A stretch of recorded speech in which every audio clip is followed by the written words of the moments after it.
ప్రభునామానికి మహిమ కలుగునుగాక. ప్రియులారా, ఈ కూడికలో ఒక రెండు మాటలు నా సాక్ష్యాన్ని కూడా చెప్పిన తర్వాత ఆత్మీయ తల్లి గారు మన మధ్యలో ఉన్నారు. మీరందరూ ఏకీభిస్తుండగా వారితో ప్రార్థన చేయించుకోవాలి అనేది మా ఆశ. ఆ ప్రత్యేక ప్రార్థన అనంతరం మనందరం మరలా కాసేపు దేవుణ్ణి ఆరాధించేద్దాం. మీకు ఇష్టం లేదా? ఒక శక్తివంతమైన ఆరాధనతో మనం ముగించుకుందాం. ఇంకా రెండు కార్యక్రమాలు మిగిలాయి. ఒక చిన్న సాక్ష్యం, ఒక పెద్ద ప్రార్థన, మరొక శక్తివంతమైన ఆరాధన. That's it. ఓకే, యథార్థంగా చెప్పండి, నీకు వాళ్ళే ముగించేద్దామని ఉందా?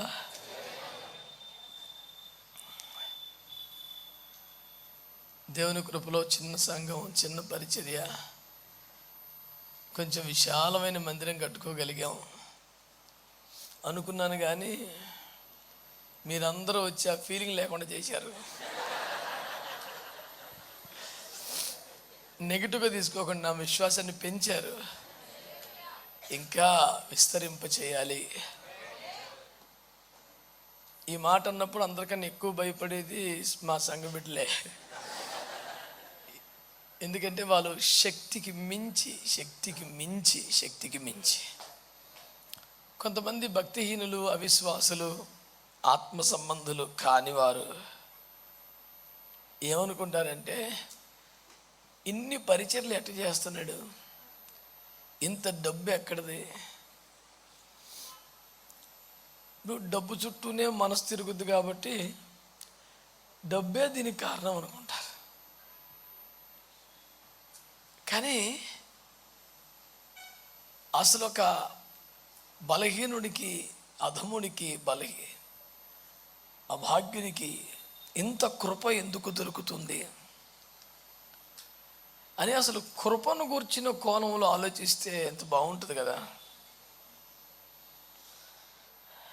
కృప అంటేనే అయోగ్యుడికి, అపాత్రుడికి అప్పనంగా, అపరిమితంగా వచ్చేయటమే కదా కృప అంటే. యోగ్యునికి వస్తే దానికి బహుమానమో, జీతమో, వేతనమో, కూలో, ముష్టో అవ్వాలి. ఏమి లేకుండా వచ్చి పడిపోతేనే కదా అని పేరు కృప. అసలు కృపను నమ్మనోడితో నేనేడు తెచ్చేది. అద్భుతాలు నమ్మరు, స్వస్థతలు నమ్మరు, కృప నమ్మరు, ఏమి నమ్మరు. అంత టాలెంటే, తెలివే. ఇక మనం కష్టపట్టంటే ఎక్స్ప్లెయిన్ చేయలేం. ఈ మాటలన్నీ దేవుని కృపను నమ్మే వాళ్ళకే, దేవుని కార్యాలు నమ్మేవారికి. నేటికి మిమ్మల్ని అందరినీ పిలిచి మీకు అంత సౌకర్యం కల్పించలేకపోయినా, మిమ్మల్ని ఇబ్బంది పెట్టైనా సరే మీరందరూ తప్పక రావాలి అని పదే పదే నేను కోరుకున్న కారణం ఏంటంటే, నానాటికి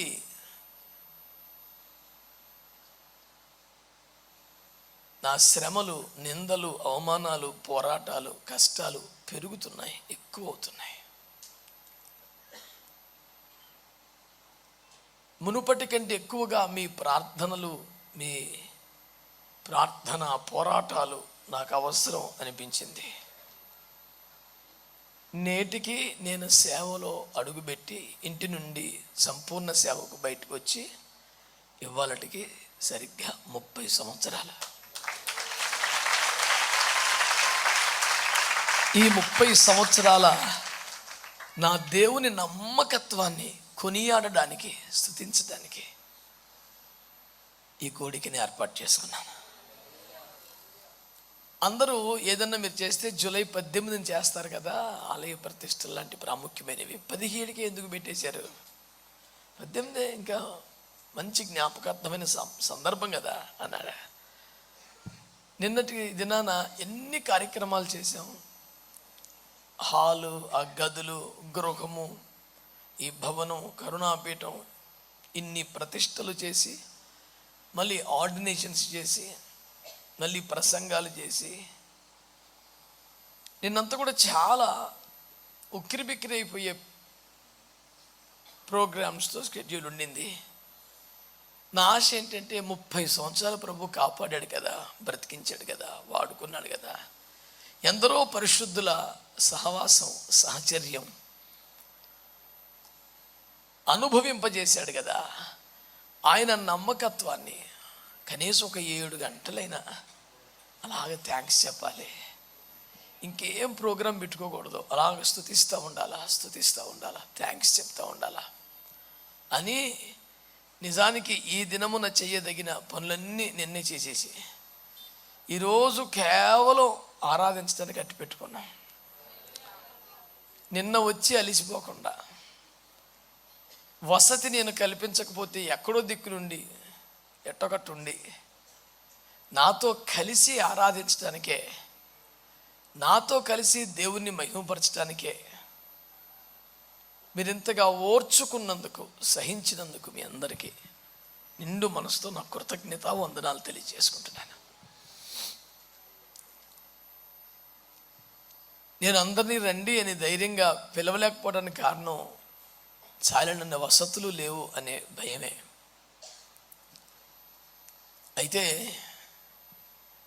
మీ వ్యక్తిగత అనుభవాలు నాకు తెలియదు, కానీ ఓ ఆర్థిక స్థితి స్తోమత కలిగిన కుటుంబంలోనే పుట్టి పెరిగాను. నాకు 18 ఏళ్ళు వచ్చే వరకు కష్టాలు, బాధలు, కరువులు, ఇబ్బందులు ఏమీ తెలీదు. చాలా ఆహ్లాదంగా, ఆనందంగా, సంతోషంగా, ఆత్మీయంగా కొనసాగిన అద్భుతమైన రోజులవి. ఒక్కసారి సంపూర్ణ సేవకు ఇల్లు విడిచి బయటికి వెళ్ళాక ఆకలి, కరువు, శ్రమ, ఇబ్బంది, నింద, అవమానం, పోరాటం, వ్యతిరేకత అన్నీ తెలిసాయి. ఇవన్నీ ఐఎఫ్జే విజ్ఞాపనోద్యమాన్ని ఎత్తుకెత్తుకున్నాక 10 రెట్లు పెరిగాయి.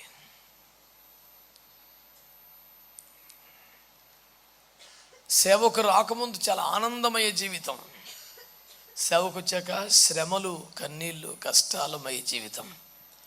ఐఎఫ్జే మొదలెట్టాక నిందలు, అవమానాలతోనే సహజీవనం చేయాల్సిన పరిస్థితి. శ్రమ పడుతున్నాం, నిందించబడుతున్నాం, అవమానపరచబడుతున్నాం, అనుమానించబడుతున్నాం, తృణీకరించబడుతున్నాం, తీవ్రంగా వ్యతిరేకతను అనుభవిస్తున్నాం, అన్యాయమైనటువంటి తీర్పుకు గురవుతున్నాం. అయినా ఒక్కరోజు కూడా స్తోత్ర ప్రార్థన ఆపలేదు, ఒక్క పరిచయను కూడా ఎగ్గొట్టలేదు, అప్పగించిన ఏ సేవను పక్కన పెట్టలేదు. నవ్వుతూ, తుల్లుతూ, ఎగురుతూ, గంతులేస్తూ సేవ చేసేవాళ్ళం. ఏడుస్తూ, మూలుగుతూ చేస్తున్నాం, సేవ అయితే ఆపలేదు. ఎంతో బలహీనుణ్ణి, ఎంతో విర్రగొట్టబడిన వాడిని, నలుగొట్టబడిన వాడిని, అయినా ప్రభు కృపలో వాడుకుంటున్నారు. చాలా సంవత్సరాల క్రితం ఒక స్టేట్మెంట్ చూశాను.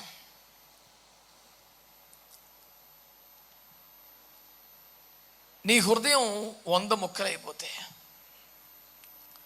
ఆ 100 ముక్కలు కూడా దేవునికి కావాలి. ఎందుకంటే నీ పూర్వస్థితిని మరలా నీకు ఇవ్వడానికి ఏ ఒక్క ముక్క తగ్గినా కుదరదు కదా. అన్నీ మళ్ళీ పర్ఫెక్ట్గా ఫిక్స్ చేస్తాడు, కంప్లీట్గా హీల్ చేస్తాడు, నూతన కార్యాలు చేస్తారని ఒక స్టేట్మెంట్ చదివినప్పుడు నాకు చాలా ఆదరణ కలిగింది. నేను అప్పుడప్పుడు సన్నిహితుల వద్ద అంటుంటాను, ఇంత గంభీరమైన విస్తారమైన సేవ చేయటానికి, ఇంత అపరిమితమైన సమృద్ధిని కృప పొందటానికి నా బలం ఐఎఫ్జే దైవజనుల ప్రార్థనలే. ఇన్ని బాధలు పడడానికి కూడా ఐఎఫ్జే విజ్ఞాపనోద్యమే కారణం. అంటే ఈ దైవజనులు కారణమని కాదు, సాతాను సామ్రాజ్యాన్ని కూల్చి బలమైన దేవుని రాజ్యాన్ని నిర్మించే ఒక మహత్తరమైన శక్తిగా దేవుడు ఐఎఫ్జే విజ్ఞాపనోద్యమాన్ని లేపి రేపి నిలిపినందున శత్రువు చాలా ఎక్కువగా పనిచేస్తున్నాడు. మీ ప్రార్థనా సహాయాన్ని మునుపటి కంటే ఎక్కువగా కోరుకొని నేను ఈ మాటలు చెప్తున్నాను. చాలాసార్లు నా సాక్ష్యం విన్న వాళ్ళకి తెలుసు. కొత్త వారి కోసం ఒక మాట అంటున్నాను. నేను సంపూర్ణ సేవకు వెళ్ళాల్సిన సమయంలో భయంకరమైన జ్వరముతో పీడింపబడుతూ బాధింపబడుతూ ఉన్నాను. ట్రీట్మెంట్ సాగుతుంది.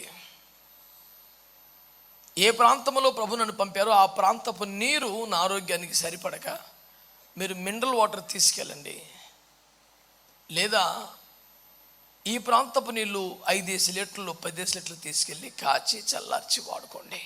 కానీ ఆ ప్రాంతం నీళ్ళు తాగితే మళ్ళీ నీకు ఈ సమస్య వస్తుంది, ఈ జ్వరం వస్తుంది అన్నారు. నాకేమనిపించిందంటే, ఏ ప్రాంతంలో సేవ చేయాలో ఆ ప్రాంతపు నీరు ఒక చుక్క తాగకుండా సేవ చేయటం ఎన్ని రోజులు సాధ్యం? అది ఎంతకాలం నడపగలం? లేదు ప్రభు, నువ్వు స్వస్థపరచు అంతే తప్ప నేను ఇలా మెయింటైన్ చేయటం సాధ్యం కాదని ప్రార్థన చేసుకుంటున్నాను. ఆ రోజు అన్నయ్య కాలేజీకి వెళ్ళారు, డాడీ ఏలూరు వెళ్ళారు, మమ్మీ స్త్రీల కొట్టానికి వెళ్ళింది, ఇంట్లో ఒక్కరిని ఉన్నాను. భయంకరమైన జ్వరం, 104 జ్వరం అంటే అది మామూలు అయిపోయింది. ఒక్కరిని ఇంట్లో ఉండి మంచం దిగి వెళ్ళిగా మోకాళ్ళేసి, ప్రభా నువ్వేమో సేవకు పిలిచావు, ఆ ప్రాంతానికి వెళ్ళమన్నావు, నువ్వు పంపితేనే వెళ్ళాను, కానీ ఇలాంటి పరిస్థితులు వచ్చాయి, అక్కడ నీరు కూడా తాగకూడదంట. నేను ఈ మందులతో ఇంజక్షన్లతో ఎంతకాలం, యాంబిస్టన్ 12 lakhs ఇంజక్షన్స్ 90 రాశాడు డాక్టర్. రోజుడిచి రోజు ఒకటి చేసుకోవాలా. అప్పటికి 45 ఇంజక్షన్లు పూర్తయినాయి. చాలా బలహీనత, భయంకరమైన జ్వరం. ఏడుస్తూ ఉంటే ప్రభు ఆత్మ నా హృదయంలో మాట్లాడుతూ, లేచి వెళ్ళు, నేను స్వస్థపరుస్తాను, వాడుకుంటాను మాట్లాడారు. మళ్ళీ శ్రద్ధగా వినే ప్రయత్నం చేస్తే, అవును నేను చెప్పిన స్థలానికి వెళ్ళిపో అని మాట్లాడితే, మరి ట్యాబ్లెట్లు ఇంజక్షన్లు ఈ వాడితే కూడా నీళ్ళు తాగకూడదు అనేది కండిషన్. దేవుడు స్వస్థపరుస్తానికి నాకు ఎందుకని మెల్లిగా సుమారు 17 రోజులుగా మంచం దిగిన నేను ఓపిక తెచ్చుకొని ఆ ట్యాబ్లెట్లు ఇంజక్షన్లు అన్నీ కట్టగట్టి సైకిల్ వేసుకొని 1 కిలోమీటర్ దూరంలో ఒక భయంకరమైన చెరువు ఉంటే అందులో వారేసి వచ్చి స్నానం చేసి ఆ చిన్న సూట్ కేసులో 2 జతలు బట్టలు సర్దుకొని కూర్చున్నాను.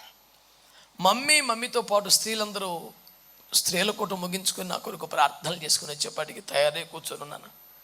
వాళ్ళంతా చాలా సంతోషంతో, దేవుడు మన ప్రార్థనలు విన్నాడు, చిన్నబాబుని దేవుడు స్వస్థపరిచాడు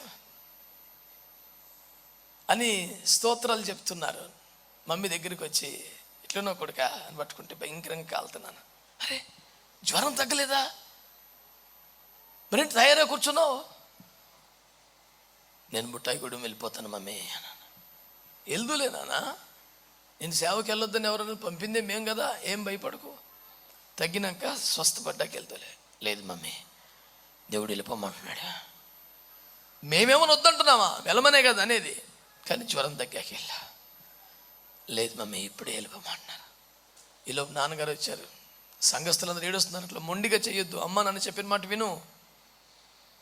చెప్పిన మాట వినని పిల్లలం ఎప్పుడు కాదు మేము, చాలా క్రమశిక్షణలోనే పెంచారు. అన్నయ్య అక్క వచ్చారు, అందరూ మూర్ఖంగా మొండిగా మాట్లాడకు, చెప్తున్నారు కదా విను.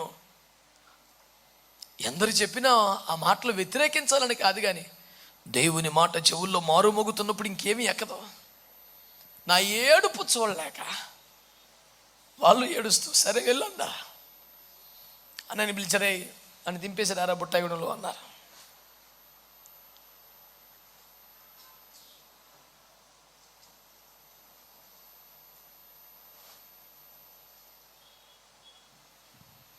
అంటే ఆ భయంకరమైన జ్వరం, ఆ సైకిల్, ఒక 6 ఒత్తుల స్టవ్, 2 సత్తు గిన్నెలు, ఆ చిన్న సూట్ కేసుతో కామరపుకోట బస్ స్టాండ్కి వెళ్ళి అక్కడ నుంచి జంగారెడ్డిగూడెంలో దిగి మరి ఇంకో బస్సు ఎక్కి బుట్టాయిగూడెం దిగేది లాస్ట్ బస్. మళ్ళీ అన్నయ్య వెనక్కి వెళ్ళాలంటే నన్ను ఎక్కడికైనా ఒక ఇంటికి చేర్చి వెళ్ళటానికి ఒక బస్సు లేదు, అదే లాస్ట్. తను కూడా చిన్న వయసే కదా, నాకన్నా 1.5 సంవత్సరం పెద్దోడు, నాకు 18. తమ్ముడంటే పిచ్చి ప్రేమ. ఇంత మూర్ఖత్వం ఎందుకు? తగ్గాక వెళ్ళొచ్చు కదా. మమ్మీ డాడీ చెప్తున్నారు కదా, ఆగొచ్చు కదా.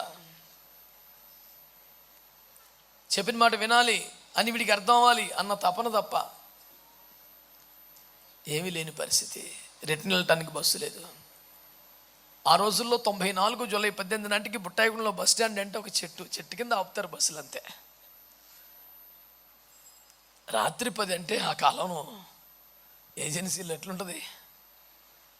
ఇప్పుడే బిక్కుమంటూ ఉంటాయి ఊర్లు. నా సామాన్లన్నీ దింపి, సైకిల్ దింపి బస్సు వెళ్ళిపోతుంది. ఆ బస్సులోనే ఆఖరి మెట్టు మీద ఉండి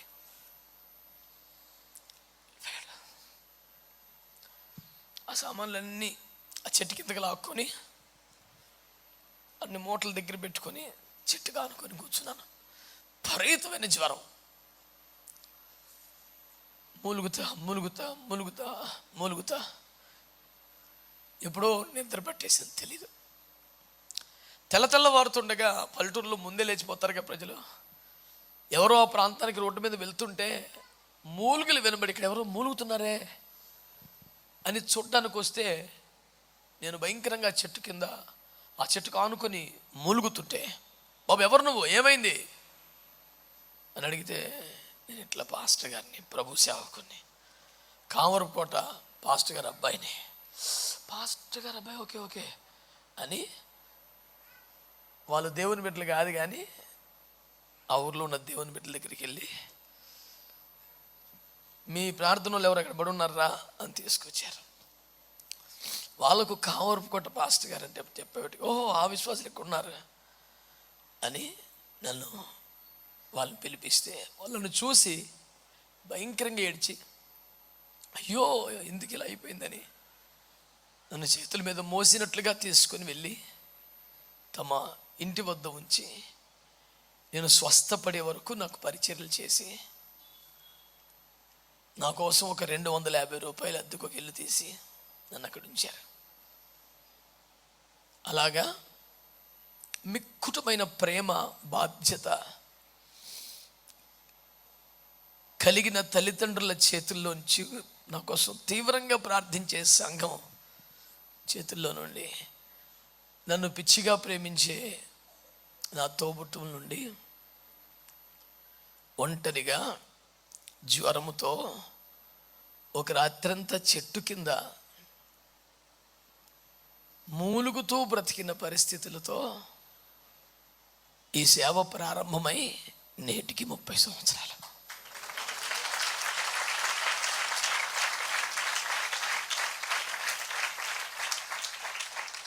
ఈ 30 సంవత్సరాలు దేవుడే కాపాడాడు. ఈ చేతులు డ్రమ్ము కొట్టడానికి తప్ప ఇంక దేనికి పనికిరావు అనేది నిజం. మా డాడీ నన్ను ఒక్కొక్కసారి బాగా కొట్టేవాడు. అదే తిండి పెడుతున్నాం, అదే శ్రద్ధ చూపుతున్నాం, అదే స్కూల్లో చేర్పించాం, అదే టీచర్స్ నీకు చదువు చెప్తున్నారు, అన్నయ్య అక్కకు వచ్చినంత మార్కులు నీకు ఎందుకు రావట్లేదని. కనీసం ఒక 10 మార్కులన్నా తక్కువ వచ్చేవి వాళ్ళిద్దరికన్నా. నీకెందుకు తక్కువ వస్తున్నాయి, నీకేం తక్కువ చేశాం మేము అని బాగా కొట్టేవాళ్ళు. నేను బాగా ఏడుస్తుంటే జాలి వేసేది, కానీ నాకు మార్కులు రావాలని నేను యథార్థంగానే కష్టపడినా వాళ్ళిద్దరికి ఉన్నంత తెలివితేటలు నాకు లేకపోవటం, సామర్థ్యం లేకపోవటం వల్ల చదువు వాళ్ళతో సమానమైన మార్కులు వచ్చాయి కాదు. డ్రమ్ము మాత్రం మంచిగా కొట్టేవాడిని, పరిచర్య ఏదైనా చక్కగా చేసేవాడిని. ఇక డ్రమ్ము కొట్టాను తప్ప ఇంకెందుకు పనికిరాను అనే పరిస్థితి. అలాంటి ఈ చేతులు వేలకు వేలు ఆత్మలకు బాప్తిస్మాలు ఇచ్చేలాగా ప్రభు చేశారు.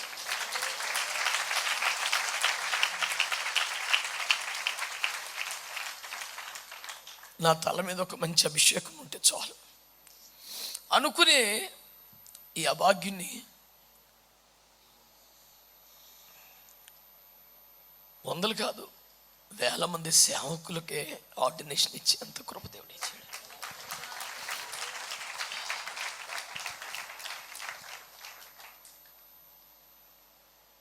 జంగారెడ్డిగూడెం నుంచి బుట్టాయిగూడెనికి 10 కిలోమీటర్లు, ₹2 బస్ ఛార్జ్.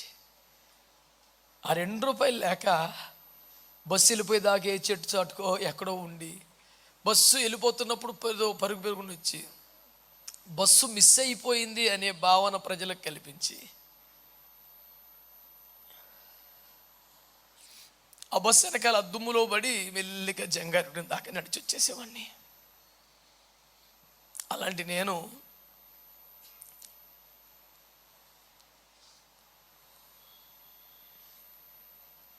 ఇన్ని దేశాల్లో వాక్య పరిచర్య చేయడానికి విమానాల్లో తిరుగుతారని ఎప్పుడు ఊహించలేదు. అసలు ఊహకే లేదు.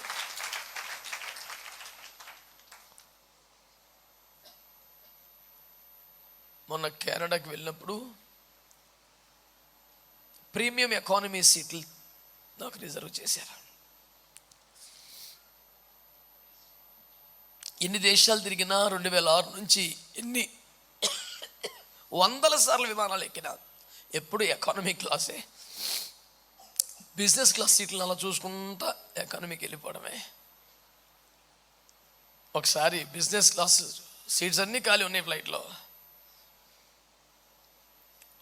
విమానం మంచి ఎత్తుల్లో ఎగిరిపోతున్నప్పుడు మెల్లిగా లేచి వెళ్ళి ఆ సీట్లో కూర్చున్నా. ఈ లోపం రానే వచ్చేసింది. No sir, you cannot sit here, get back your original seat. 2 minutes అంటే no sir, it is not allowed అంటే అమాయకంగా 4-5 ప్రశ్నలు అడిగితే జవాబులు చెప్తా ఉంటే పాపం అటో అరౌండ్ కూర్చుని అందులో ఇలా కూర్చోకూడదా, కూర్చుంటే ఫైన్ వేస్తారా, ఇవన్నీ అడుగుతూ ఉంటే ఆమె ఎక్స్ప్లెయిన్ చేస్తూ ఉంది. ఆ రకంగా ఒక అరగంట కూర్చుండిపోయి భలే ఉంది కదా. ఇన్ని వందల విమాన ప్రయాణాలలో 80% ఎవరో ఒకరు టికెట్ కొని తెలియని, నేను టికెట్ కొనుక్కెళ్ళి ఒక 20% ఉంటాయి ఈడ్చి కొడితే. కానీ అందరుడు 14 విమానాలు తిరుగుతున్నాడు. అది ఎంతలా ఉందంటే, ఒక నిరుపేద రోగి ఐసీయూలో పడుకుంటే ఒకడు వచ్చి నీ ముఖానికి ఏసీ కావాలా అని కొట్టాడంట. ఇక ఆడి ముఖం ఎట్లాంటి ముఖమో మీరు ఊహించుకోండి. అది ఆడి భోగం కాదురా, రోగం. గుడిసెల్లో బతికే నీ ముఖానికి ఏసీ అవసరమని గో మీద కొడితే అది రోగం రా. సేవలో నేను తిరిగే వాహనమైనా, ఎక్కిన విమానమైనా, నిలిచిన స్టేజ్ అయినా అన్నీ ఒక అనివార్యమైన పరిస్థితుల ద్వారా కల్పించబడ్డాయి. నేనేది కోరుకున్నది, ఆశించింది కాదు. కడుపు నిండా 4 మెతుకులు నేను తింటే చూసి సంతోషించేవారు వేలు మంది బిడ్డలను దేవుడు నాకు ఇచ్చాడు. కానీ ఎప్పుడు నేను కడుపు నిండా ఎక్కడ తినలేదు, కంటి నిండా ఎప్పుడు పడుకోలేదు. 4 మెతుకులు తిని చాలా. ఒకడు అన్నాడు కూడా, ఇంతలో మనిషివి 2 పుల్కాలు తిని ఎట్ట బతుకుతున్నావు అని. నేను అడిగి ఏం చెప్పాలి, ఇంతలో మనిషినే బతుకుతున్నాక అంత పక్కడు ఎందుకని తింటున్నావురా, నోరు కట్టుకో అన్నాను.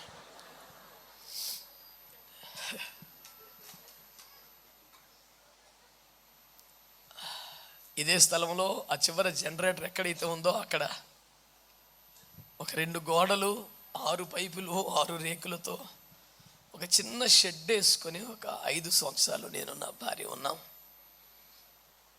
ఆ ఇంటిని చూసి మా డాడీ చాలా కన్నీరు పెట్టుకున్నాడు. అయ్యో, ఇల్లు కట్టుకుంటున్నానంటే దేవుడు నీకు మంచి కృపించాడు అనుకున్నాను, కానీ ఏంట్రా ఇది కోళ్ళగూడు కన్నా దారుణంగా ఉంది, పరువు తీసేసావు కదరా. డాడీ నా దగ్గర డబ్బులు లేవు, చేత కావట్లేదంటే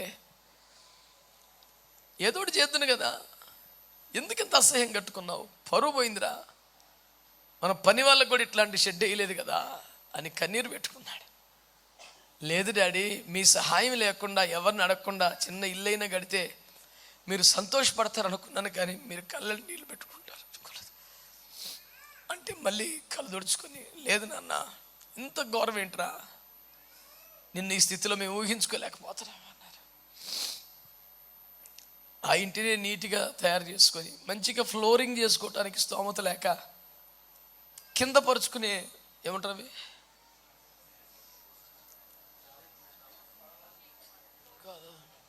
అంటిస్తారు కదా ఫ్లోర్ మీద, రెగ్జిన్ మ్యాట్స్ 5 షీట్లు అంటిస్తారు కదా గమ్ పెట్టి, అవి తెచ్చి అంటిస్తే చాలా మంచి ఫినిషింగ్, ప్రశాంతంగా. అన్ని కలిపి 5,000 రూపాయలు 4 గదులకి. అవి వేసుకుంటే మళ్ళీ డాడీ వచ్చి చూసి మమ్మీకి చెప్పారంట, వాడి ఇల్లు చాలా మంచిగా తయారు చేసుకున్నాడు. ఇప్పుడు చిన్న చిన్న వాటిల్లోనే సంతోషించే బ్రతుకులు మాయి. ఆవకాయ పచ్చడి వేసుకొని 4 మెతుకులు తింటే పంచభక్ష పరమాణాలు తిన్నంత ఆనందపడిపోయే బ్రతుకులు మాయి. ఆనాటి నుండి ఈనాటి వరకు కనీస అవసరాలు తీరితే చాలున్నట్లే బ్రతికి సేవ చేశాం.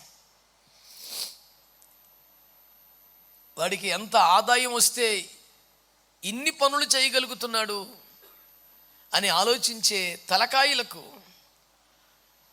వాడెంత నోరు కట్టుకుంటే ఈ సేవ జరుగుతుందో తెలియలేదు.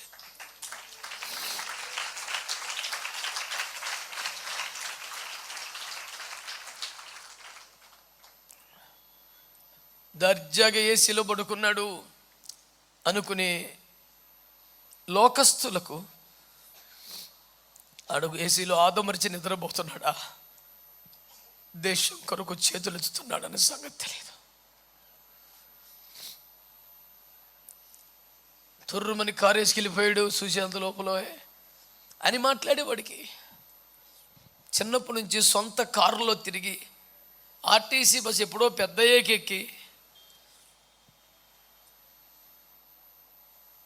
కారుల్లోనే పుట్టి పెరిగినట్టుగా బతికి సభలకు వెళ్ళటానికి బస్సు కోసం రోడ్డు మీద నిలబడితే పొరపాటు ఏదైనా ట్యాక్సీ ఆపి రాజమండ్రి అని కేకలేస్తే అవు రాజమండ్రి అని అంటే అవును కానీ నేను కారు ఎక్కను. ఎందుకు? నువ్వు ఛార్జీ ఎక్కువ అడుగుతావు. లేదు బస్సు ఛార్జీ ఇవ్వు ఎక్కువ అంటే పండగ, ఎన్నడూ కారు ముఖం చూడలేదన్నట్టు. ఇంకో 10 రూపాయలు ఎక్కువ ఇచ్చి ఎదర సీట్లో కూర్చో అంటే ఇక అసలు ఆ రోజు అన్ని పండుగలు ఒక్కరోజు వచ్చేసినట్టే. ఆ చిన్ని సంతోషాలు. సైకిల్ వేసుకొని బుట్టాకు నుంచి జంగారెడ్డి వచ్చి సైకిల్ ఎక్కడ పెట్టి అక్కడ కొవ్వూరు ఒక లారీ ఎక్కితే భయంకర ఎర్రటి దుమ్ము దులుండే రోజులు, క్యాబిన్లో కూర్చుంటే 10 రూపాయలు, పైకి ఎక్కేస్తే 5 రూపాయలు. 10 రూపాయలు ఉంటే క్యాబిన్లో ఎక్కేవాడిని, 5 రూపాయలు ఉంటే పైకి ఎక్కేసి కొవ్వూరు గోష్పాదాల రేవు దగ్గర దిగేపాటికి ఎర్రగా ధూళి పట్టి ఉండేవాడిని. అక్కడ దిగి గోదావరిలో స్నానం చేసి ఆ బట్టలన్నీ ఉతుక్కొని పిండి ఒక కవర్లో పెట్టుకొని మంచి బట్టలు వేసుకొని లాంచ్ ఎక్కితే 2 రూపాయలు రాజమండ్రి అడుగు పెడితే రాజమండ్రి 7 రూపాయలకి వెళ్ళిపోయామని బుట్టాయిగూడ నుంచి. అక్కడ ఇంతకీ చేరింది ఎందుకు? ఒక పెద్ద సభకి ప్రసంగికుణ్ణి 10 రూపాయలు ఉండే కాదు ఛార్జీకి. అలా వాడబడ్డ తర్వాత వాళ్ళు 100, 150, 200, 300 ఆ రోజుల్లో 3 రోజులు వాడబడితే వచ్చి అతిపెద్ద కానుక 500 ఎంతో ప్రభు ఇస్తే అటునుంచి జంగారెడ్డి ఎక్స్ప్రెస్ ఎక్కి 28 రూపాయలు టికెట్. అది వెనకాల సీట్ అయినా ఆ దర్జా సంతోషం లెక్క పెట్టలేదు. దర్జాగా సెంటర్లో దిగి మళ్ళీ సైకిల్ తుడుచుకొని ఎక్కితే కాసేపట్లో బుట్టాయిగూడ. ఇక్కడ విశాఖపట్నం వచ్చిన తర్వాత డిఏవి స్కూల్ దగ్గర టెంట్ వేసుకుని ప్రార్థన పెట్టే రోజుల్లో కోరమన్నపాలెం బస్ స్టాప్ నుంచి డిఏవి స్కూల్కి 2:30 బస్ టికెట్. 10 రూపాయలు లేక నిలబడి ఎవరో ఒకరు తెలిసిన వాళ్ళు బ్రదర్స్ వస్తారు, బండికి వెళ్ళిపోదాం లిఫ్ట్ ఇస్తారులే అని గంటలు నిలబడి ఎవరు ఎక్కించుకోక, తెలిసిన వాళ్ళు ఎవరు అటు రాక అందరూ కొత్త వాళ్ళయి మర్యాదగా డిఏవి స్కూల్ దాకా నడుచుకొచ్చినాయి. ఎన్నిసార్లు లెక్క పెట్టలేము. ఒకసారికి నాకు ఓపిక లేదు, 10 రూపాయలు డబ్బులు లేవు, ఎక్కేసా. వెనక సీట్లు ఎక్కుతారు కదా మగవాళ్ళు, అక్కడ ఎక్కి ఒక్క మెట్టు కూడా లోపలికి ఎక్కకుండా అవి పట్టుకొని ఉన్నా అంటే దిగేద్దాం. ఈలోపు సగం లెక్క వచ్చేద్ది బస్సు, ఇక నడవలేకపోతున్నానని. కండక్టర్ వస్తున్నాడు, వస్తున్నాడు, అమ్మ వచ్చేస్తున్నాడు రా బాబోయ్ డబ్బులు లేవు టికెట్ అంటాడు. ఇప్పుడు నా పరిస్థితి దిగా అంటాడు. మనం సిగ్గుపడకూడదు, డబ్బులు లేనప్పుడు ఆ మాత్రం భరించాలి అని ప్రిపేర్ అవుతున్నాం. లోపల దగ్గరికి వచ్చే టికెట్ అన్నాడు, అంటే డబ్బులు లేవు అనకుండా కంగారు పడి డిఏవి స్కూల్ అన్నాను. డిఏవి స్కూల్ అనగానే 2.5 టికెట్ సింపి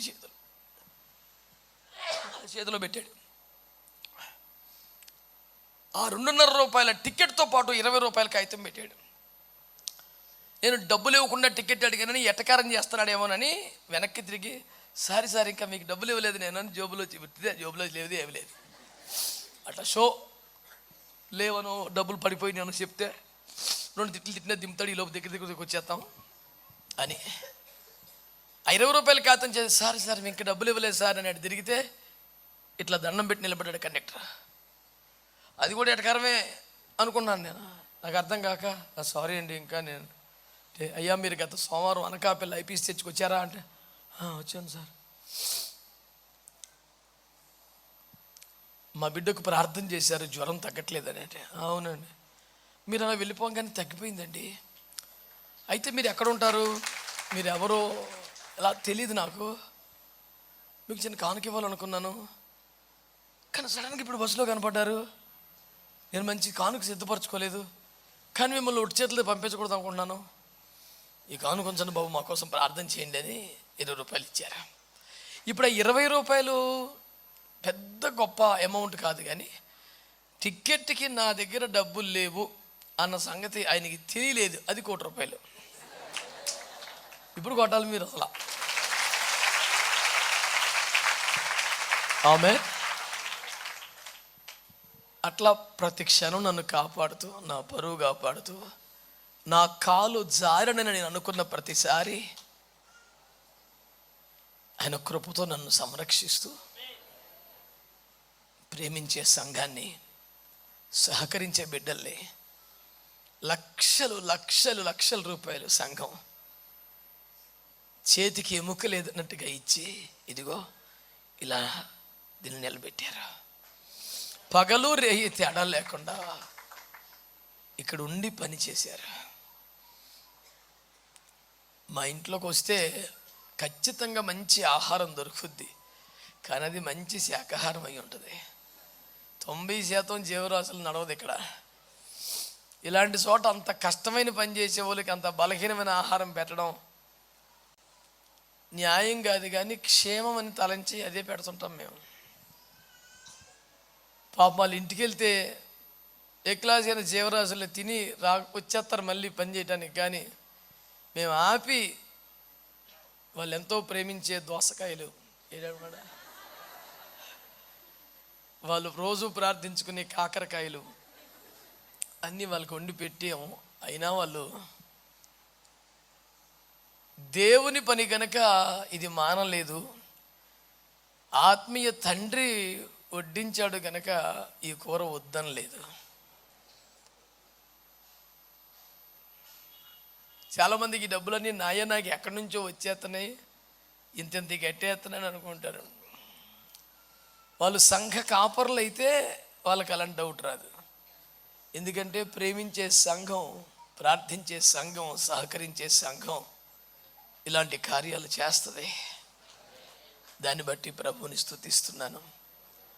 ఎన్నో కష్టాలు, శ్రమలు, నిందలు ఈ సేవలో నన్ను మిక్కుటముగా ప్రేమించిన, చేయి పట్టుకుని నడిపి నాకు సేవలు నేర్పిన, తర్ఫీదు చేసిన మా నాన్నగారు ఏ జబ్బులు లేకుండా, రోగాలు లేకుండా, హాస్పిటల్లో పడకుండా, ఎవరితో సేవలు చేయించుకోకుండా అకస్మాత్తుగా మాయమైపోయినట్టుగా సడన్గా సిక్కై చనిపోవడం. ఒక్కరోజులో రెండో రోజుకే చనిపోయారు.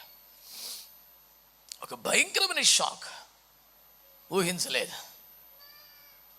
మినిమం రోజుకు 5 కిలోమీటర్లు వాకింగ్ చేశారు. కొన్ని 15-20 సంవత్సరాలు నాన్ స్టాప్గా.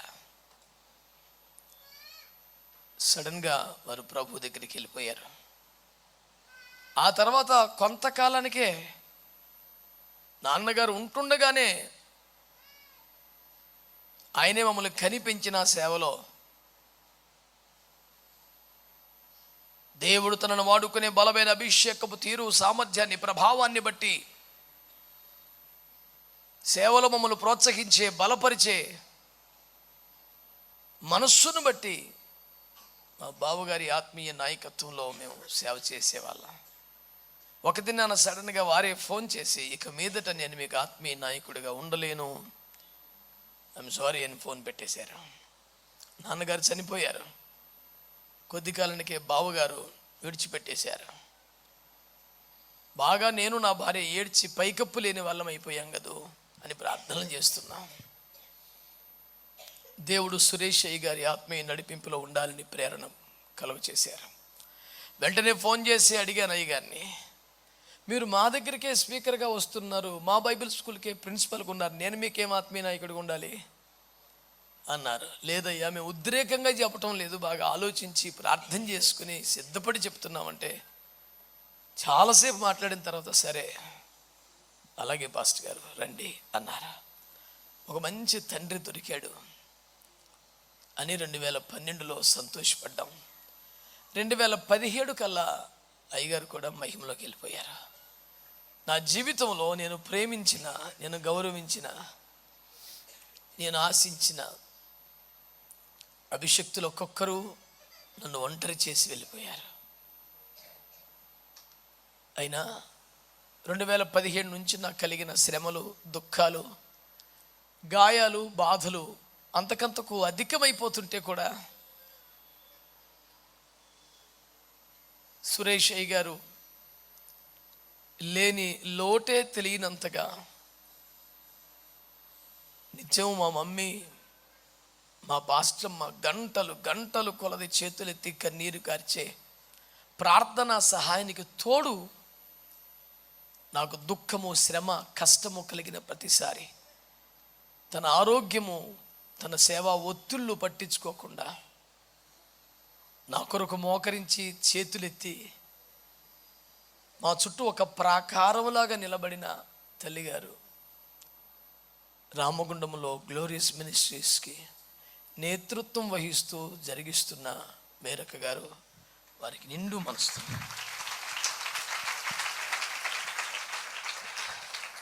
కృతజ్ఞతలు తెలియజేస్తున్నాం. ఇక సంఘం వేవేల కొలది ఐఎఫ్జే దైవజనులు అందరూ మా కొరకు ప్రార్థనలు చేస్తున్నారు. ఇక ముందున్న సేవ చాలా గంభీరమైంది, విస్తారమైంది. ఇంకా మీ ప్రార్థనా సహాయం మాకు కావాలి.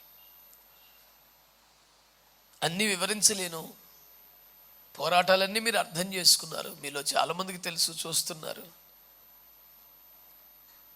మేము బ్రతుకున్నంత కాలం నమ్మకమైన, యోగ్యమైన, మహిమగల సేవలు చేయడానికి దేవుడు మా చేతికి అప్పగించబడిన చిట్ట చివరి ఆత్మను కూడా ఒడ్డుకు దాటించే వరకు యోర్దాను మధ్యలో నిలబడిపోవటానికి మందసమును మోస్తూనే బ్రతకడానికి మా జీవితాలు మరలా మేము పునరంకితం అవుతున్నాం. మా కొరకు, ఈ పరిచర్యల కొరకు మీరు ప్రార్థనలు కొనసాగించగలరని ఈ సాక్ష్యం మా ముందున్న సవాళ్ళు, పరిస్థితులు అన్నింటి కొరకై ఈ దినం, నిన్నటి దినమే రాత్రి 10 గంటలకు వారు వెళ్ళిపోతే వారికున్న బలహీనత, అలసట, నీరసం దీనికంటే కొన్ని 100 రెట్లు మించి ఉన్న సేవ వాళ్ళు వెళ్ళటం అవసరం. కానీ నేను సేవకు వచ్చి రోడ్డు మీద ఒంటరిగా ఉండిపోయిన ఆ రోజు మొదలుకొని ఇదిగో వద్దు, అందరూ రావద్దని 5-6 వీడియోలు పెడితే కూడా వస్తే పట్టించుకోకుండా, కనీసం మంచినీళ్ళు లేకుండా, తిన్నామని అడగకుండా మొహం చాటేసి పారిపోయిన పరిస్థితుల్లో కూడా వేలకు వేలు జనం వచ్చి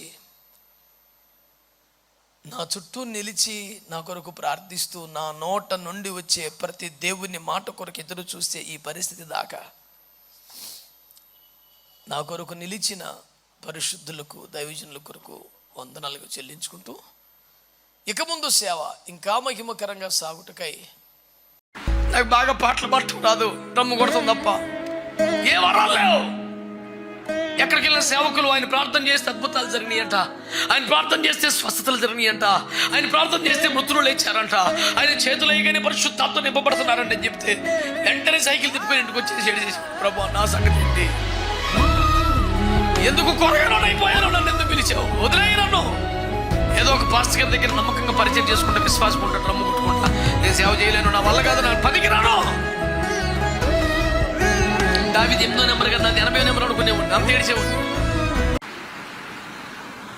నేను సేవకు వచ్చే నాటికి ఏ కృపావరాలు పొందినవాడిని కాదు. గట్టిగా అరగంట వాక్యం చెప్పటం రాదు. వెళ్ళబో అని చెప్తే దేవుడు వెళ్ళిపోయిన సేవకి. బైబిల్ ట్రైనింగ్ లేవు. పరిచర్య చేయటం, దైవజనుల బట్టలు ఉతకటం, షూ పాలిష్ చేయటం, మందిరాలు తొడవటం, కార్పెట్లు ఉతకటం, ఇవన్నీ నెంబర్ 1 వచ్చు. వాక్యం చెప్పటం రాదు. శనివారం రాత్రి అంతా సిద్ధపడితే 20 రెఫరెన్స్లు 30 రెఫరెన్స్తో ప్రసంగం తయారు చేసుకుంటే ఆదివారం 15 గంట 20 నిమిషాలు మొత్తం అయిపోయింది. చాలా ఆవేశంగా ఆసక్తిగా చెప్పేసేవాడిని.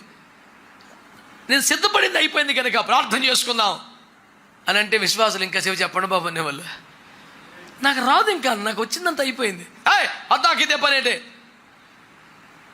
ఎక్కువసేపు మా ప్రార్థన చేసుకోవాలి మోకరించా అని అరిసి దెబ్బలాడి మోకరింపు చేసి ప్రార్థన చేసి అందరూ పంపించాలి. వెళ్ళిపోయిన తర్వాత ఆదివారం ఇప్పుడు 11 12 మోకాలు ఎత్తే సౌరం అయిపోయేది, ఎడుతున్నాడు అని. నాకు బాగా పాటలు పట్టడం రాదు, డ్రమ్ము కొడుతుంది తప్ప ఏ వరాలు లేవు. కనీసం అరగంట వాక్యం చెప్పినాను. ఎందుకు పిలిచావు సేవకి? నాకు వాక్యం చెప్పడం కూడా రావట్లేదు. పిచ్చోళ్ళ గిడిచేవాడిని. చాలా బాధ అనిపించేది. ఎక్కడికి వెళ్ళిన సేవకులు ఆయన ప్రార్థన చేస్తే అద్భుతాలు జరిగినాయంట, ఆయన ప్రార్థన చేస్తే స్వస్థతలు జరిగినాయంట, ఆయన ప్రార్థన చేస్తే మృతులు లేచారంట, ఆయన చేతులు వేయగానే పరిశుద్ధాత్మ నింపబడుతున్నారంట అని చెప్తే వెంటనే సైకిల్ తిప్పుకొని ఇంటికి వచ్చేసి చేసేవాడు. ప్రభు నా సంగతి ఏంటి? ఎందుకు కొరగానో అయిపోయాను, నన్ను ఎందుకు పిలిచావు? వదిలేయి నన్ను. ఏదో ఒక పాస్టర్ గారి దగ్గర నమ్మకంగా పరిచయం చేసుకుంటా, విశ్వాసం ఉంటా, డ్రమ్ము కొట్టుకుంటా, నేను సేవ చేయలేను, నా వల్ల కాదు, నేను పనికి రాను. దావీదు 8వ నెంబర్ కన్నా 80వ నెంబర్ అనుకునేవాడిని, అంత ఏడిచేవాడిని. అయినా దేవుడు వెల్లో నీకు తోడుగా ఉంటాను, వెల్లో నీకు తోడుగా ఉంటాను. ప్రేమించే తల్లిదండ్రులు, ప్రార్థించిన తల్లిదండ్రులు కొన్నిసార్లు ఎంత చిన్న చిన్న మీకు చెప్పొచ్చో లేదో మరి తెలీదు. నేను స్టీల్ ప్లాంట్కి సేవకు వచ్చిన కొత్తలో సెక్టర్ 5లో అరుల్ రాజు గారు చెన్నై నుంచి ఒక దైవజనులు వచ్చారు, సెమినార్ పెట్టారు. సేవకు వచ్చి కొంతకాలం 10 ఏళ్ళు అవుతుందిలే. అత్యంత బలహీనుడు, 500-600 షుగర్ ఉండేది ఇప్పుడు ఆయనకి. ఒక కిడ్నీ మీద అప్పటికి 20 ఏళ్ళ మట్టు ఉన్నాడు. 2 కిడ్నీలు పాడైపోతే వాళ్ళ అన్నయ్య గారి కిడ్నీ ఒకటి వేసుకొని అన్నయ్య ఈయన ఇద్దరు చెరుకో కిడ్నీతో బతికేస్తారు 20 ఏళ్ళ మట్టి. 500+ షుగర్ ఉంటుంది ఇప్పుడు. ఇద్దరు పట్టుకొని స్టేజ్ ఎక్కించాలా. నిలబడి మాట్లాడటం మొదలు పెట్టాక బలమైన అభిషేకం ముందు నిలబడేవాడు. పెద్ద పెద్ద మనుషులు మొదలు నరికిన చెట్ల కుప్పుకూలిపోయిన అభిషేకాన్ని ఇక్కడ నుంచి ఎగిరం దూరం పడేవాళ్ళు, అంత ప్రభావంతో వాడబడేవాడు. ఒకసారి సిటీలో పెడితే ఇలా చాలా శక్తివంతంగా వాడబడ్డారు. టౌన్షిప్లో పెట్టారు, వెళ్తే వెళ్ళా చాలా మంచిగా వాడబడ్డారు. అంత కూటమైపోయాక ఇంత గొప్ప దైవజనుడు కదా, ఒకసారి ఆయనతో ప్రార్థన చేయించుకుందాం అని మెల్లిగా స్టేజ్ మీదకి. అప్పటికి స్టేజ్ మీద పాస్టర్లు ఉన్నారు. ఆ పెట్టిన మీటింగ్ పెట్టిన పాస్టర్లు అందరూ కూడా నేను తెలుసు. పిలిచారు, స్టేజ్ మీద ఉంచారు, ఏదో ప్రార్థన ఇది ఇచ్చారు. ఆయన దగ్గరికి వెళ్ళి కుర్చీలో కూర్చుంటే కింద మోకరించి అయ్యా చిన్న ప్రార్థన చేయండి అని అడిగితే ఆయన నాకు చాలా నీరసంగా ఉంది బాబు, ఓపిక లేదు, I'm tired, I cannot pray now అన్నాడు. నేను ఇంకా బ్రతిమాలుతున్నా, ఒకసారి ఇట్లానే వెళ్ళిపోతాను. ఆ నిర్వాహకులు వచ్చి బాబాయ్ ఇబ్బంది పడలేగా అని నా రెక్క పట్టుకొని లాగేశారు. అక్కడి నుంచి ఏడుచుకుంటూ ఇంటికి వచ్చా. నాకే ప్రత్యేకమైంది లేదు, కనీసం ఒక ప్రార్థన ఆశపడ్డాను. ఒరైనాడు బొంకే లాంటి దైవజనులు చేతులు ఇస్తే దీవించబడ్డ దైవజనులు చాలా మంది ఉన్నారు. నాకు ఈ చిన్న దైవజనుడు కూడా నాకు ఆ భాగ్యం లేదని ఏడ్చుకుంటూ ఇంటికి వచ్చి తిండి తినకుండా ప్రార్థనలో ప్రభు స్పష్టంగా రాత్రి నాతో మాట్లాడి దర్శించి ఒక దర్శనంలో ప్రభువే తన చేతులు 2 నా మీద పెట్టినట్టుగా చూపించారు. ఆ దర్శనం చూసినప్పుడు నాకు అనిపించింది, సరే నేను ఒక దైవజనుడు చేయవేయలేదని బాధపడుతున్నాను, నేనే నా చేతులు వేశాను కదా. ఒక ఓదార్పు వచ్చింది, ఒక ధైర్యం వచ్చింది. సర్లే ప్రభా నువ్వే చేతులేసి ఇంక నాకు కరువేంటి, చాలయ్యా. ఇప్పుడు కదా నెంబర్ 1 పొజిషన్కి వచ్చానని చెప్పట్లేదు నేను. ఎప్పుడు ఒక కొరత, దుఃఖం, దిగులు ఉండేది. అలాంటి నన్ను గట్టిగా 100 మంది సంఘం లేని నన్ను దేవుడు కృపలో మెల్లిగా తీసుకెళ్ళటం ప్రారంభించాడు. ఈరోజు ఐఎఫ్జే విజ్ఞాపనోద్యమంలో నాతో కలిసి మోకరించే దైవజనులు కనీసం 3,500 మంది సేవకులు ప్రభు నా చేతికి అప్పగించారు. ఒక మంచి దైవజనుడు ఎవరైనా ఎత్తిమి చేయబడితే బాగుండు అనే ఆశలో నుంచి ఈ పనికి మళ్ళీ జీవితం ఈ చేతిలో. కనీసం ఒక 2,000 మంది పాస్టర్స్ని ఆర్డినేషన్ చేశాను. ఈ రోజుకి నేను ఎవరు చెయ్యను నా మీద పడితే బాగుండనే స్థితి. నేను చేతులుంచి అభిషేకించిన సేవకులే కనీసం 2,000 మంది అయ్యారు. ఎవరైనా నా మీద చేయి పెడితే బాగుండని కోరుకున్న బతుకు కనీసం 17,000 బాప్టిస్మాలు ఇచ్చిన ఈ చేతిలో. పనికి మాలోడా అని పిలిపించుకున్న స్థితి. ఎన్ని దేశాలు, ఎన్ని రాష్ట్రాలు, ఎన్ని లక్షల జనం.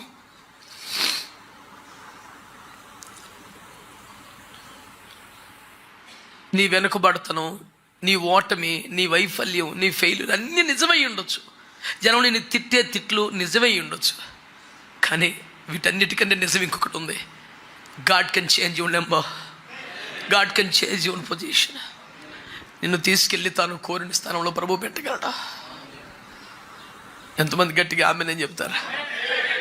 హల్లెలూయా, హల్లెలూయా. నా బ్రతుకులో నుంచి, నా జీవితంలో నుంచి నా ప్రభు లోకానికి కనపడాలి. ఈ ఒక్క ఆశ మనసులో పెట్టుకో చాలు. ఈ ఒక్క ఆశ మనసులో పెట్టుకో చాలు. ఇప్పటికే జీవితం చాలా ఖర్చు అయిపోయింది, చాలా వేస్ట్ అయిపోయింది. భార్య కోసం బతికావు, భర్త కోసం బతికావు, బిడ్డల కోసం బ్రతికావు, నీకున్న బాధ్యతల కోసం బ్రతికావు. దేవుని కోసం ఎప్పుడు బతుకుతావు? నీ మరణం నీకు తెలుసా? ప్రభు రాకడ నీకు తెలుసా? నా కుమారుడా, నా బిడ్డ, నా కొరకు ఏం చేసావని రేపొద్దున ప్రభు అడిగితే చర్చికి వెళ్ళాను ప్రభు, దశంభాగం ఇచ్చాను ప్రభు అని చెప్తావా? ఇంతేనా నీ సాక్ష్యం? నా కొరకు ఏం చేసావు కొడుకా అంటే నీ దగ్గర సాక్ష్యం ఏది నాన్న? నాలాంటి వాడి దగ్గర ఏదో ఆంతర్ చెప్పేసి నువ్వు చలమని అయిపోవచ్చు. క్రీస్తు న్యాయపీఠం ముందు ఏది పడితే అది చెల్లదు.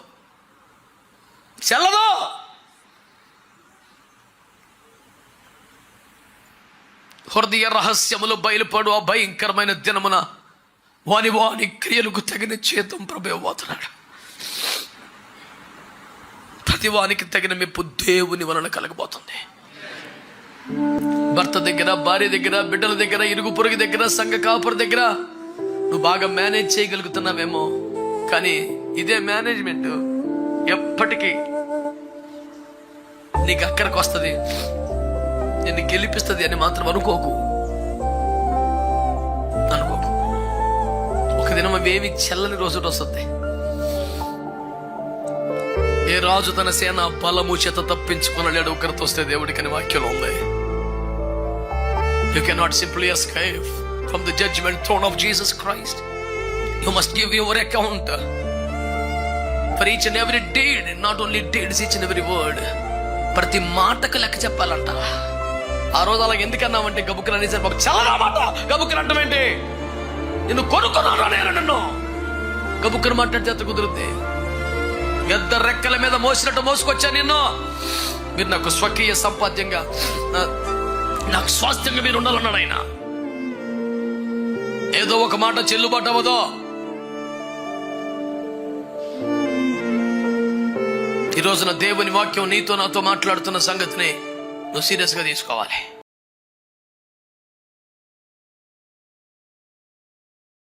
ఒక చిన్న సాక్ష్యం చెప్తాను మీకు. బుట్టాయిగూడెం అనే వెస్ట్ గోదావరి ఏజెన్సీలో నేను సేవ చేసే రోజుల్లో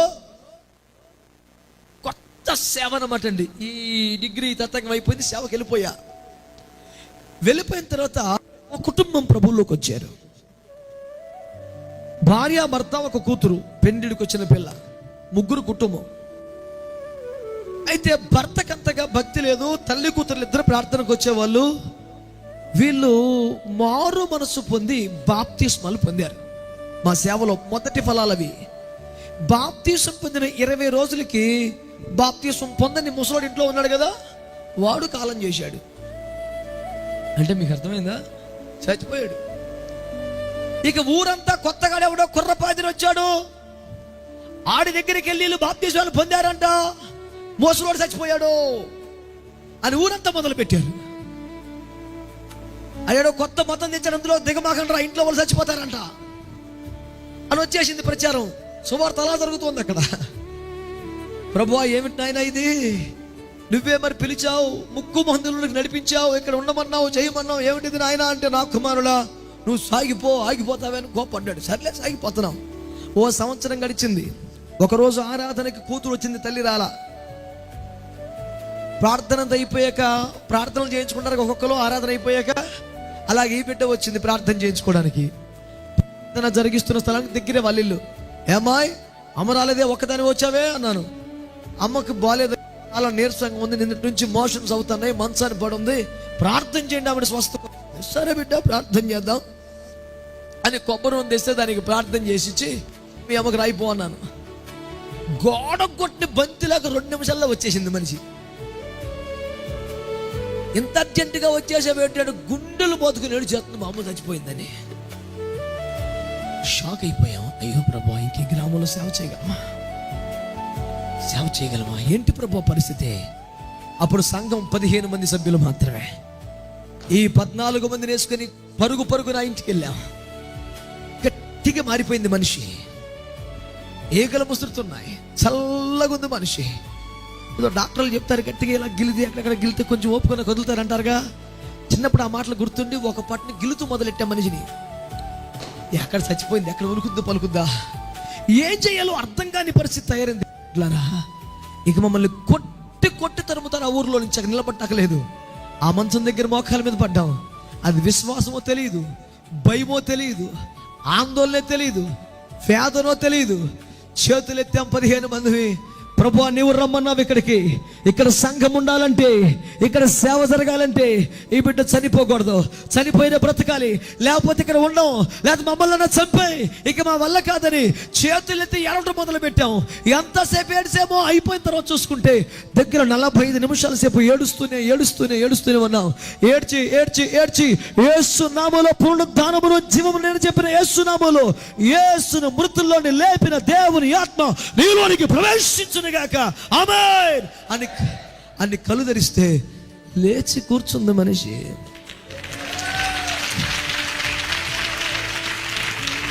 కరాటం రాంబాబు గారని ఆంధ్రప్రదేశ్ పిసిసి మెంబర్గా ఉన్నాడు, వెస్ట్ గోదావరి డిసిసి అధ్యక్షుడిగా చేశాడు. ఆయన ఇంటి మహా కోటగోళ్ళ ఉంటుంది, కోటీశ్వరుడు. ఆ గోడకు ఆనుకొని చిన్న ఇలా రేకులు వేసుకుని బతుకుతున్నారు ఇల్లు.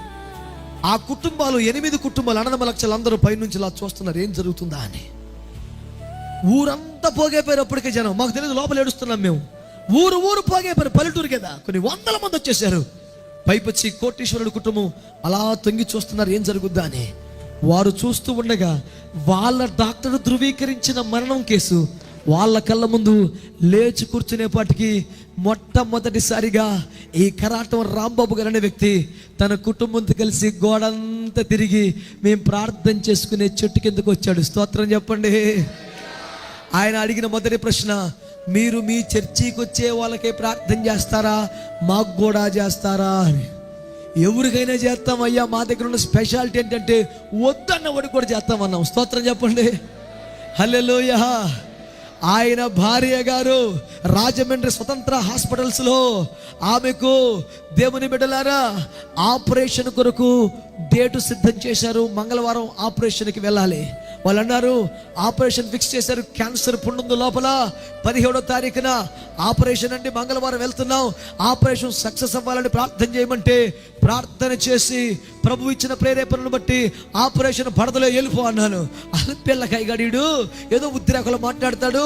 అది 5 సంవత్సరాల నుంచి రోజు రోజుకి కోతుపుండు బ్రహ్మరాక్షసిలాగా అదో రాచపుండు పెరిగిపోతా ఉంది. ఆపరేషన్ చేయాల్సిందని డాక్టర్లు 100 రకాల స్కానింగ్లు చేసి చెప్పారు. ఇప్పుడు వీడు తగ్గదంటాడేంటి, ఏదోలే బాబు వాళ్ళ భక్తి వాళ్ళదే అని టాక్సీ కట్టించుకొని దర్జాగా రాజమండ్రి హాస్పిటల్కి వెళ్ళిపోతే ఆపరేషన్ ముందు మళ్ళోసారి చూస్తే యేసు రక్తమేం చేయము, పుండెక్కలేదు, నీకు అసలు ఆపరేషన్ అవసరం లేదమ్మా, ఈ మందులు వాడు చాలు అని పంపించేశారట. వాళ్ళు వచ్చారు. 200 సంవత్సరాల చరిత్ర కలిగిన ఆ గ్రామములో మొట్టమొదటిసారి వారి గుమ్మములోనికి ఒక దైవజనుడు అడుగు పెట్టాడు. యేసు నామాన్ని ప్రకటించాడు. అక్కడ సువార్త కూడిక జరిగింది. మొట్టమొదటిసారి యేసు క్రీస్తుని వ్యతిరేకించి ఆ కుటుంబం, పాస్టర్లందరూ చెప్పులిప్పి నడవాల్సినటువంటి దుర్మార్గమైనటువంటి నియమాలు పెట్టిన ఆ కుటుంబం, దైవజనులందరినీ ద్వేషించిన ఆ కుటుంబం చాపలేసుకొని కోటీశ్వర్లు కింద కూర్చొని ఉండగా ఒకే ఒక్క కుర్చీ అక్కడ వేశారు. ఆ కుర్చీ కూడా కేవలం 18 సంవత్సరాల ఒక పిల్లగాడి కోసం వేశారు. చదువు లేని ఒక ఆశామసి కుర్రగాడి కోసం వేశారు. విద్య లేని వాడి కోసం వేశారు. డబ్బు లేని వాడి కోసం వేశారు. ఆ 18 ఏళ్ళ కుర్రోడు ఎవడో కాదు, ఈ రోజు మీ ముందు మాట్లాడుతున్న ఒక అనామకమైన వ్యక్తి. కారణం ఏంటి అంటే అతడి మీదికి దేవుని పరిశుద్ధాత్మ అనే అగ్ని దిగి వచ్చిన తరువాత, హల్లెలూయా, అగ్ని ఎవడి మీద మండుతుందో వాడి ముందు లోకం చెప్పులిప్పి నిలబడాలి. గాడిద రోడ్డు మీద వెళ్తుంటే వస్త్రములు పరిచారట. గాడిద no no no no no most reverend donkey, మీ కాలు కింద పెట్టుటయా ఓ గాడిద గారు, ఉండండి సార్ అని ఏ క్లాస్ అయిన పట్టు పీతాంబరం పరుస్తున్నాడు. అయ్యా మీరు కాళ్ళ కింద పెట్టకూడదు గాడిద గారు. అయ్యయ్యో, ఈ గాడిదకి ఏమిటి గౌరవం? మట్టి అంటుకోకుండా చూసుకుంటున్నారు గాడిదని. దేవునికి స్తోత్రం. ఏమిటి విషయం?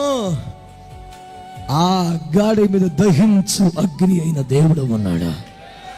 చెప్పండి గట్టిగా, హల్లెలూయా, హల్లెలూయా. ఈ రాత్రి నేను ఎప్పుడు కోరుకున్నది అదే, యేసును మోడిసే గాడిదిగా బతికితే చాలు. ఈ బతుకు అంతకన్నా నీకేమక్కర్లా. స్తోత్రం చెప్పండి. ఒకటి రాత్రి మనం చేస్తున్నాను, అణిచివేయబడుతున్న జీవితాలు, సమస్యలతో త్రొక్కబడుతున్న జీవితాలు, ఆర్థిక సమస్యలు కానివ్వండి, సామాజిక సమస్యలు కానివ్వండి, ఐక్య విచారాలు కానివ్వండి, ఎదుగుదల లేకుండా త్రొక్కబడుచున్న నీ జీవితం తలెత్తుకొని నిలబడాలంటే, నిన్ను అణిచివేస్తున్నవాడు నీ ముందు చెప్పులిప్పి నిలబడాలంటే నీకున్న ఏకైక మార్గం దేవుని అగ్ని మీదకి రావడమే. హల్లెలూయా.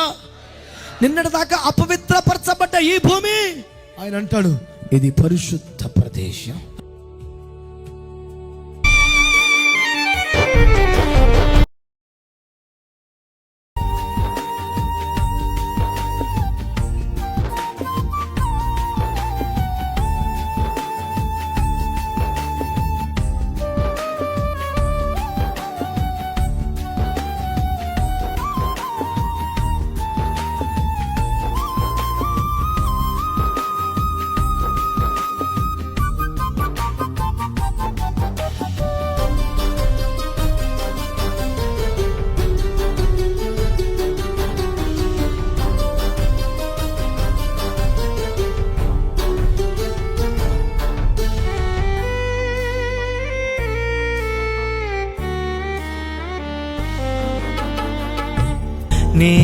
నేర్పించితివి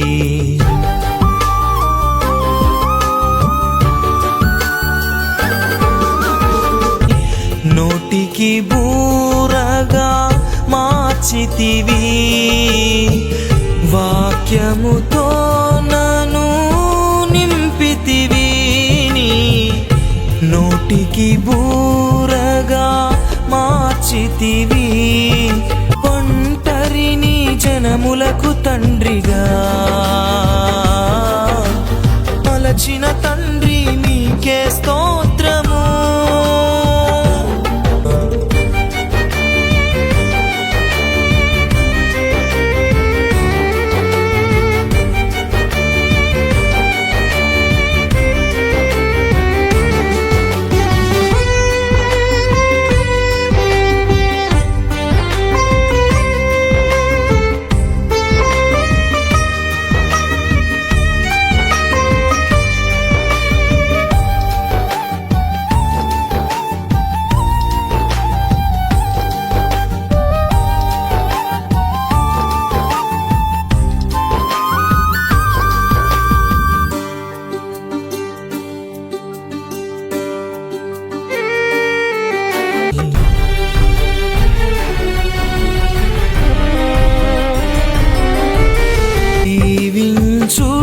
చుటకే విరిచితివా నను హెచ్చించుటకే నలిపితివా దీవించుటకే విరిచితివా హెచ్చించుటకే నలిపితివా అనేకులకు దీవెనగానను మలచిన తండ్రి మీకే స్తోత్రము అనేకులకు దీవెనగానను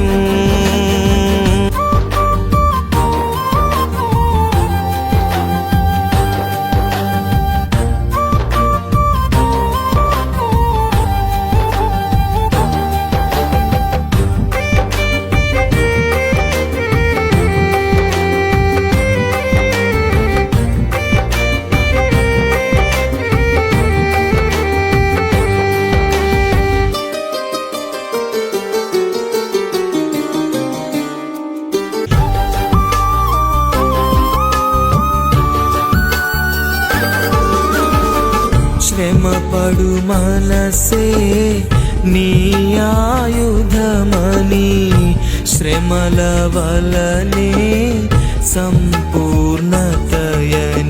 శ్రమలతోనే నన్ను కాల్చితివి నీ పరిశుద్ధతలో నిలిపితివి అనేకులకు మాదిరిగానను మలచిన తండ్రి మీకే స్తోత్రము అనేకులకు మాదిరిగానను మలచిన తండ్రి మీకే స్తోత్రము